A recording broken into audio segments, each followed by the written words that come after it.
Olá, queridos, sejam bem-vindos a mais uma aula de língua portuguesa na vertente de produção textual.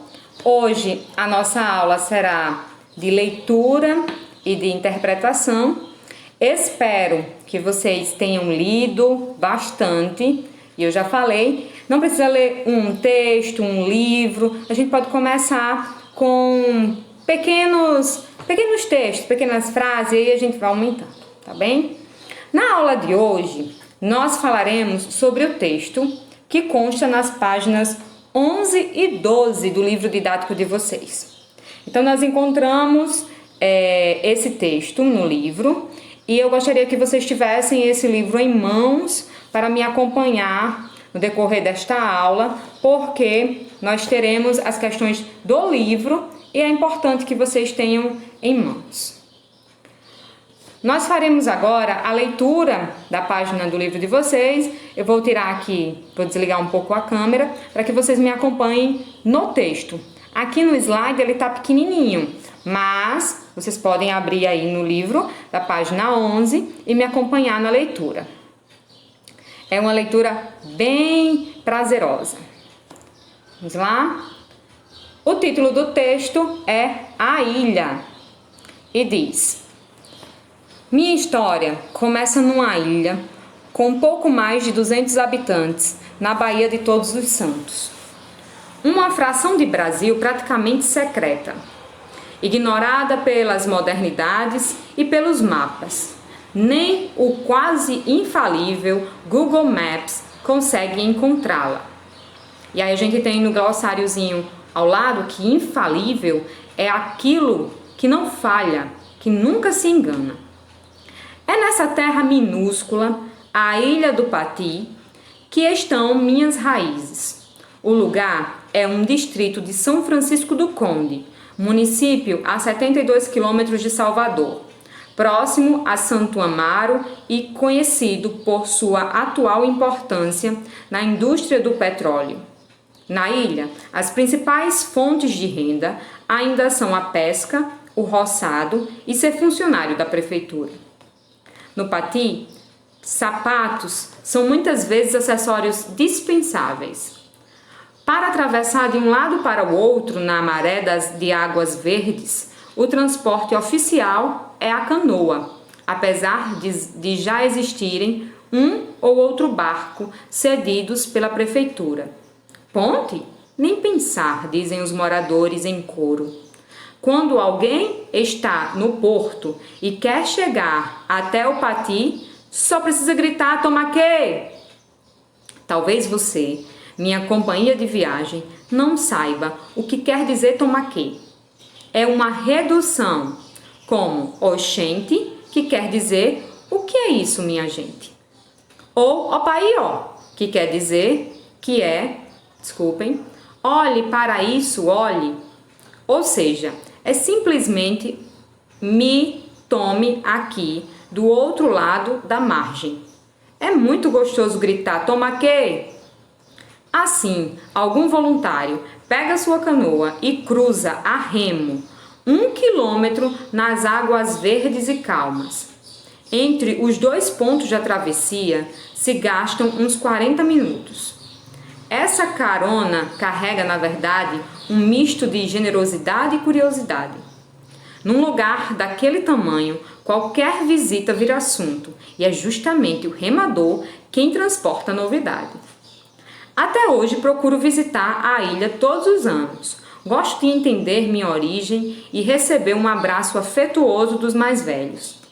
Vou também para encontrar um sentimento de inocência, uma felicidade descompromissada que só sinto por lá. Graças à sua refinaria de petróleo, São Francisco do Conde é um dos municípios mais ricos do país. Essa dinheirama, porém, não chega até o cotidiano de quem mora no Pati. Eles só conseguem ver vantagens na vida simples que levam. Como não há violência, não há polícia na ilha. E as portas das casas estão sempre abertas para quem quiser entrar. O que faz falta mesmo é a água encanada. Para tudo, dar descarga nos banheiros, lavar pratos e roupas, tomar banho. Não faz muito tempo, luz também era luxo. Na minha infância, a energia elétrica vinha de um único gerador, usado exclusivamente à noite, quando os televisores eram ligados nas novelas. As janelas da casa de meu avô, que teve uma das primeiras TVs do Pati, ficavam sempre cheias de gente. Era o nosso cineminha. Esse texto aqui é do Lázaro Ramos, daquele livro que vocês conheceram na aula passada, chamado Na Minha Pele. E aí, pessoal, gostaram do texto? É um texto bem agradável de ler, né? E agora seguem as questões que também estão presentes no livro de vocês. Vocês podem me acompanhar pelo livro, o slide está aí, mas acredito que seja melhor vocês me acompanharem pelo material. Número 1. O texto está organizado em parágrafos, marcados por uma entrada em branco na mudança de linha e um sinal de pontuação no final. Releia o primeiro parágrafo. Tenho certeza que vocês já sabem identificar o parágrafo, né? É aquele espaço que é deixado da margem do livro até a primeira letra. Esse aí é o parágrafo. Então, vocês vão olhar só o primeiro parágrafo e vão responder as questões A, B, C e D, tá? Eu gostaria que vocês voltassem ao texto e olhassem direitinho qual é o primeiro parágrafo para localizar as informações neste fragmento. Na letra A diz: a qual localidade referem-se as passagens abaixo? Então, tem várias passagenzinhas do texto e essas passagens todas estão falando de um mesmo local. Vocês sabem me dizer qual que é? Então, vai lá e reconhece. B. Que características do lugar são reforçadas pela caracterização feita pelo autor? Esse lugar, ele é o quê? É um lugar barulhento? Ele é um lugar calmo? Está caracterizado lá no texto, então você vai encontrar também lá no primeiro parágrafo. Com base em seu conhecimento de mundo, então aqui não está necessariamente no texto. Foi citado no texto e você vai dizer o que é que você já sabe. Explique o que vem a ser o Google Maps. Se não souber, se não tiver o conhecimento, tudo bem, mas aí você pode dar uma sugestão. Porque ele seria quase infalível, segundo o autor. É a interpretação, tá? Isso aqui é pessoal, vocês não vão encontrar lá no texto. D. O modo detalhado pelo qual o autor apresenta seu local de nascimento é importante para o leitor? Nós, como leitores, na hora em que estamos lendo o texto e ele detalha como era a cidade, como viviam os moradores, isso é importante? Por quê? 2. Identifique no texto mais algumas informações sobre o autor. Então, vamos nos debruçar sobre o texto. Eu fiz uma leitura aqui, vocês podem fazer outra, quer dizer, devem fazer outra em casa, para que fique bem claro. A. Ele ainda mora na ilha? Se você acha que sim, procura um fragmento do texto para justificar. Se acha que não, faz a mesma coisa. Eu acredito que ele ainda mora, então tem que me confirmar com a partezinha lá do texto, tá? B. No último parágrafo, o autor fala de um tempo passado. Que lembranças ele traz para o texto? Quais são as memórias que ele tem e ele traz nesse texto? C. Com base nas informações do texto, como você imagina a infância do autor? Então, aqui a partir do texto, você já vai trazer o seu olhar pessoal. Como é que você pensa que foi essa infância? Foi uma infância bem feliz? Ou foi uma infância um pouco sofrida? O que é que você pensa? D. Que sentimentos ele parece ter em relação à ilha? Será que ele gosta ainda da ilha? Ou não mais tanto quanto gostava? O que é que você acha? Escolha elementos do texto para explicar a sua resposta. Então, você pode responder o que é que você acha que é o sentimento dele, como afirma na passagem. Aí você tira a passagem do texto, por exemplo, para poder confirmar suas ideias. Questão 3. O estilo de vida dos moradores da ilha é o mesmo da época em que o autor era criança? Será que ainda continua a mesma coisa? E vamos justificar. 4. Nas frases a seguir, aparecem elementos linguísticos, como verbos e pronomes que indicam ser o próprio autor quem relata a sua história. Vejamos.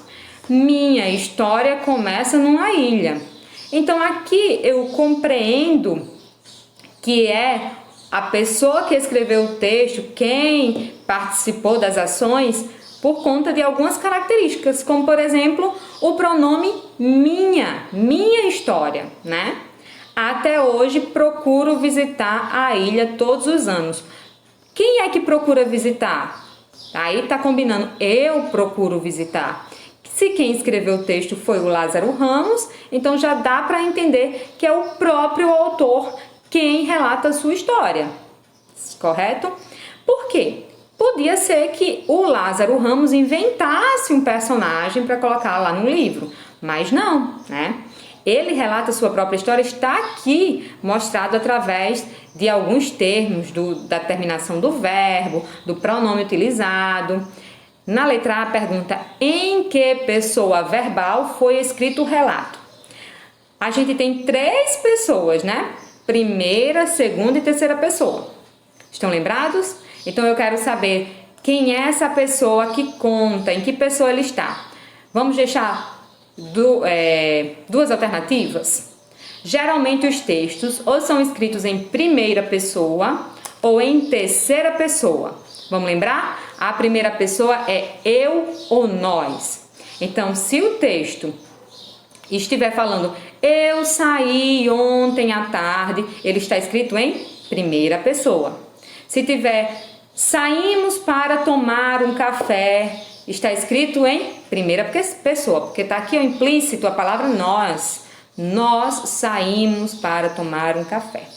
Toda vez que puder colocar eu ou nós, é primeira pessoa. E terceira pessoa, como é, professora? Quando o texto fala sobre ele, ela, eles ou elas. Então, por exemplo, chegaram atrasados à aula. Eles chegaram atrasados à aula. Então, está escrito em terceira pessoa, tá? B. Destaque do texto, mais uma passagem que confirme o uso dessa pessoa verbal. Aí nesse trechinho, ó, minha história começa numa ilha, até hoje eu procuro visitar a ilha, já está dizendo se é primeira ou terceira pessoa. Agora você volta ao texto para ver se você encontra outra passagenzinha que também tenha recursos que confirme a pessoa que você falou. C. Indique as 2 alternativas corretas. Então você vai ler aí os pontinhos e vai indicar só as 2 que estão corretas sobre esse tipo de relato, né? O Lázaro Ramos relatando como é que foi a sua infância lá na ilha. E 5, na seção antes da leitura, você e os colegas pensaram em algumas hipóteses sobre o conteúdo do livro Na Minha Pele. Isso aí a gente fez na aula passada. Vocês olharam a capa do livro, exploraram tudo que tinha lá para a gente poder chegar aqui nessa aula. Depois de ler o texto, suas ideias iniciais se confirmaram? Você tinha previsto que aquele livro Na Minha Pele ia falar sobre a vida do autor, sobre a sua infância, sobre os acontecimentos que mais o marcaram? Justifique a sua resposta com passagens do texto. Pessoal, essa é a nossa videoaula mais explicativa, com uma leitura para que nós possamos nos debruçar durante a semana. Bons estudos e continuem lendo. Fiquem com Deus e até a próxima.